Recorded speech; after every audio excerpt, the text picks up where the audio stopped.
Okay, today we're making the most creamy blueberry cheesecake. It has a silky smooth vanilla filling with fresh raspberries dotted throughout, a buttery biscuit base, and a sweet juicy blueberry topping. It's honestly probably one of the best cheesecakes I've ever had. So to start off, you want to preheat your oven to 180°C or 350°F conventional and lightly grease a 9-inch springform pan. And then you also want to line the bottom with parchment paper and then cut some thin strips of parchment and line the sides as well. This is just going to make it so much easier to release the cheesecake later on once it's ready. So once that's done, you just want to set your pan aside for now. So first we're going to make our cheesecake crust. So you want to place 360 grams or 3 cups of plain sweet biscuits like graham crackers or superwine into a food processor and blend until they resemble fine crumbs. You don't want them completely powdery though, so just check every now and then just to make sure that you're not over processing them. Once that's done, you want to transfer the crumbs to a bowl and add 170 grams or 3/4 of a cup of melted unsalted butter and 35 grams or 3 tablespoons of white granulated sugar, and then mix everything together until it's well combined. Towards the end, I like to just use my hands to make sure that everything is evenly mixed.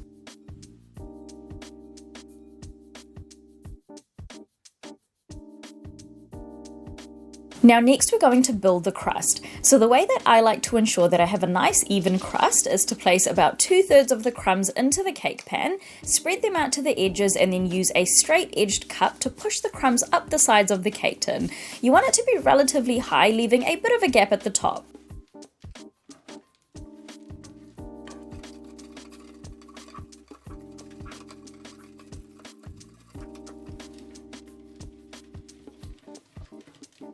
Now once the sides are done, you want to add the remaining crumbs into the middle and then spread them out evenly, and then just use your fingers or another straight edged cup to press the crumbs firmly into place.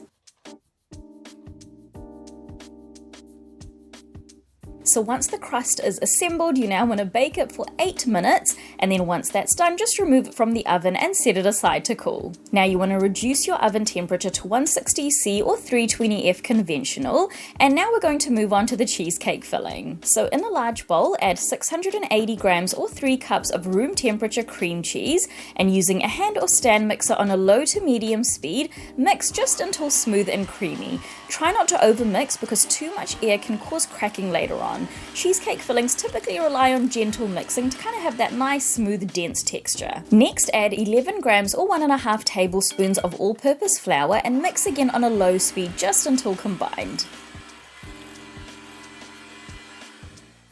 Next, add in 200 grams or 1 cup of white granulated sugar, 125 grams or half a cup of room temperature sour cream, 1.5 teaspoons of vanilla, 1 teaspoon of fresh lemon juice, and a pinch of salt.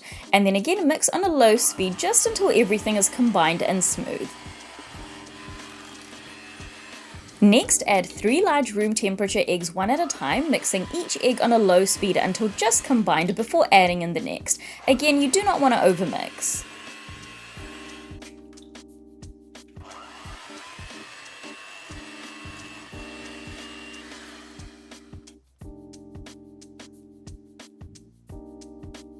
Now to finish off the batter, you want to gently fold in 225 grams or 1.5 cups of fresh blueberries using a spatula until just combined. So that is our filling all done, and now you just want to pour the batter into your pre-baked crust. It's completely fine if the crust is still slightly warm.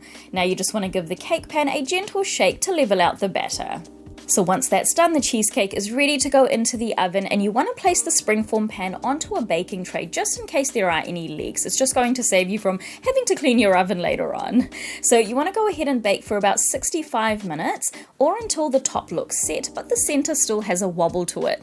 To check, you just want to gently touch the center, and if no wet batter sticks to your fingers, then it's all done. Now if the edges are starting to crack, it usually means it's slightly over baking, so at that point you want to turn the oven off, and if the top starts browning too much before it's ready, just loosely cover it with foil and continue baking.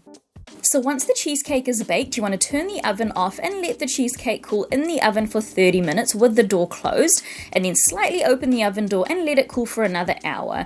This slow cooling is just going to help prevent cracks. So once an hour has passed, remove the cheesecake from the oven and let it come to room temperature. And then you want to cover the top with cling wrap and place it into the fridge to set for at least 4 hours, but overnight is best. Now before serving the cheesecake, we're going to make our blueberry topping. So in a saucepan over medium heat, add 150 grams or 1 cup of blueberries, along with 2 tablespoons of fresh lemon juice, 50 grams or a quarter cup of white granulated sugar, 2 tablespoons of water, 2 teaspoons of cornstarch, and a quarter teaspoon of vanilla. And then just bring that to a gentle simmer and continue to cook, stirring frequently until the blueberries soften and break apart and the mixture thickens. So once the mixture has thickened, remove the pan from the heat and fold in another 225 grams or 1.5 cups of blueberries and 1 tablespoon of cold cubed butter, and then transfer it to a heat-proof bowl and allow the mixture to cool completely.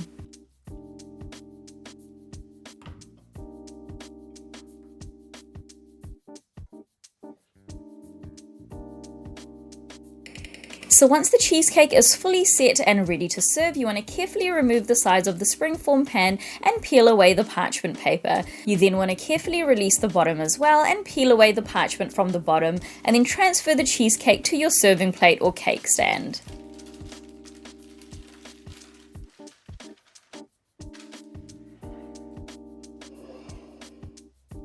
Now once that's done, the last step is to spoon the blueberry topping all over the top of the cheesecake.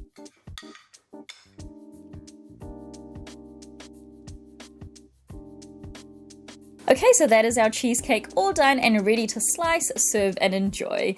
This cheesecake is rich, creamy, and perfectly balanced with those juicy blueberries and buttery crust. And that fresh blueberry topping just brings everything together so well. So that is it for today, guys. If you do decide to give this recipe a go, then please do leave a review on our blog. It really helps our content out here at Cakes by MK, and I'll see you in the next video.